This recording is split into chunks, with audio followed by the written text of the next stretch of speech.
Hello friends, இன்னைக்கு நம்ம சேனல்ல அப்பக்கோவ கீரையில குழம்பு வைக்க போறோம். இதுதான் அப்பக்கோவ கீரை. இது உடம்புக்கு ரொம்பவும் நல்லது.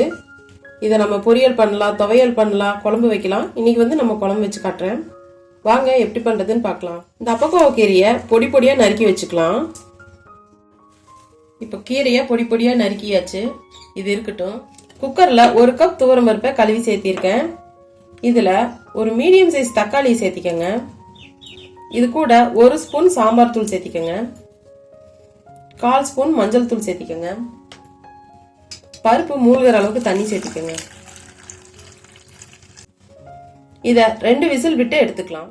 இப்ப பருப்பு 2 விசில் விட்டு எடுத்தாச்சு. நல்லா பருப்பு வெந்திருக்கு. இது கூட 1/4 மூடி அளவுக்கு துருவன தேங்காய் சேர்த்திக்கலாம். இதை நைஸா கடைஞ்சு எடுத்துக்கலாம். இப்ப பருப்பு நல்லா கடைஞ்சாச்சு. இப்ப குழம்புக்கு தேவையான அளவு தண்ணி சேர்த்திக்கலாம்.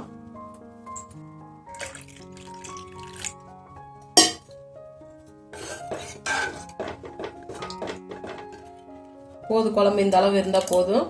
இப்ப குழம்பு தாளிச்சுக்கலாம். குழம்பு தாளிக்கிறதுக்கு எண்ணெய் ஊத்திக்கங்க. எண்ணெய் காஞ்சது கடுகு போட்டுக்கங்க.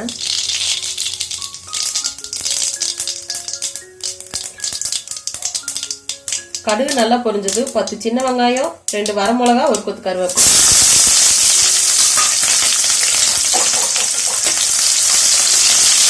வெங்காயம் நல்லா வதக்கிக்கலாம். வெங்காயம் நல்லா வதங்கிடுச்சு. இப்ப கடைஞ்சு வச்ச பருப்பு சேர்த்திக்கலாம்.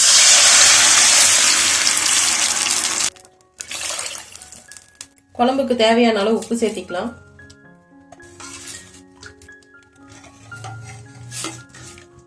உங்களுக்கு குழம்புக்கு காரம் பத்தலைன்னா மிளகாத்தூளோ சாம்பார் தூளோ வேணுங்கிற அளவுக்கு சேர்த்திக்கலாம். எனக்கு இந்த காரமே போதுமான அளவு இருக்கு. இது நல்லா ஒரு கொதி வரட்டும். இப்ப குழம்பு நல்லா கொதி வந்துருச்சு. இதுல நம்ம கட் பண்ணி வச்ச கீரையை சேர்த்திக்கலாம்.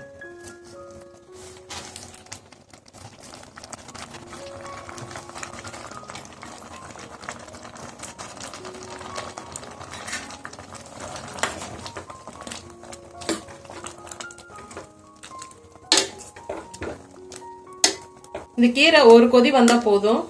கொதி வரட்டும், பார்க்கலாம். குழம்பு நல்லா ஒரு கொதி வந்துருச்சு. கீரையெல்லாம் வெந்துருச்சு. இப்ப அடுப்பு ஆஃப் பண்ணிக்கலாம். அவ்வளவுதான், அப்பக்கோவ கீரை குழம்பு ரெடி ஆயிருச்சு. நீங்களும் இந்த ரெசிபியை ட்ரை பண்ணி பாருங்க. எப்படி இருக்குன்னு கமெண்ட்ல சொல்லுங்க.